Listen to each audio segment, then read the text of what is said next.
Et vous savez que cette histoire, de la traite, de l'esclavage, c'est une histoire qui est commune à l'humanité tout entière et qui relie l'histoire de l'Europe, des Amériques et de l'Afrique, bien entendu.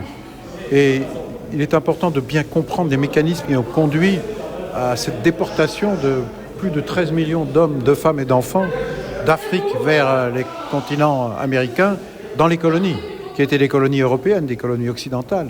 Et comment s'est construite une nouvelle société basée sur l'exploitation humaine. Et donc il y a des travaux de recherche qui se font en Afrique, qui se font en Europe, qui se font en Amérique, qui se font dans le monde entier. Et il est important de partager. Et c'est une manière aussi de réparer. C'est une première réparation, parce que la question de la réparation n'est pas une question secondaire. La première réparation, c'est la reconnaissance, mais c'est aussi la connaissance. Et donc partager les travaux de recherche pour progresser dans cette connaissance, mieux la maîtriser, mieux la comprendre, c'est aussi traiter les questions d'aujourd'hui, parce que l'esclavage n'a pas disparu malheureusement. Les Nations Unies et l'Organisation internationale du travail évaluent cette réalité tragique à près de 50 millions de personnes dans le monde, des femmes, des enfants, des hommes, mais qui sont exploités, qui sont humiliés, et qui sont mariés de force, qui sont dans des conditions de travail de force, sans parler de l'esclavage sexuel.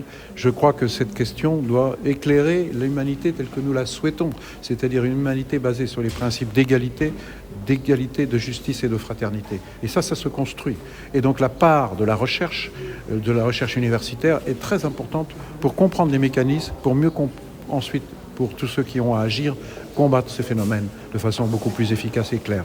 Qu'est-ce qui est attendu comme activité durant ces 3 jours de colloque ? Déjà, le mot état des lieux, c'est pas rien. C'est où en sommes-nous de la connaissance de cette histoire. Nous avons progressé. Il y a eu des étapes. J'évoquais dans mon intervention d'accueil qu'il y avait eu des grands colloques internationaux, dont certains avaient eu lieu d'ailleurs à Nantes, dont j'ai été maire pendant 23 ans, en 1985, qui a bousculé un peu les Français, qui traitaient cette question un peu de façon complexée et peur de l'aborder en face. En 2006, il y a eu un autre colloque international, et donc ce sont à chaque fois des étapes importantes.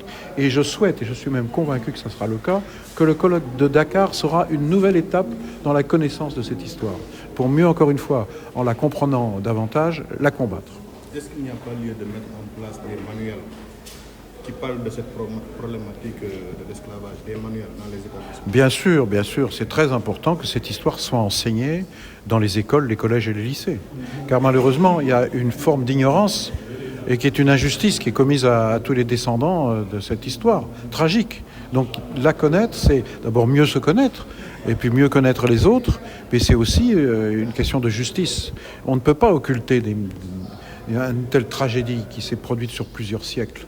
Car si on l'occulte, elle ressortira, mais d'une façon souvent violente, alors que notre objectif, c'est pas la violence, l'objectif, c'est la réconciliation, l'objectif, c'est le partage, mais sur la base de la vérité et la justice. Merci beaucoup. Merci.